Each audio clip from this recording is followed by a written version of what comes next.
Is this thing on? People, wagwan.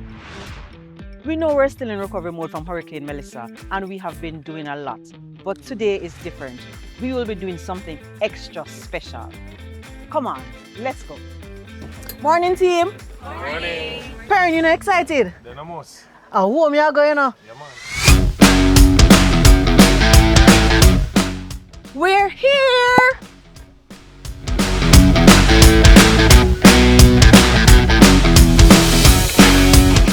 It's always nice to be in St. Elizabeth, but it's even nicer what we're doing here today. Today, the N.C.B Foundation, in partnership with Food for the Poor, is building not one but 2 houses for families who lost their homes during Hurricane Melissa. We have lots to do, so no dilly-dallying. Let's get with it.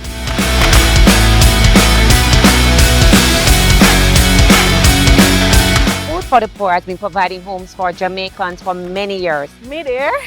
Building a house is hard work. We do this all the time. We have built over 37,000 homes. Oh, please. And I feel so fulfilled by coming here today and doing this.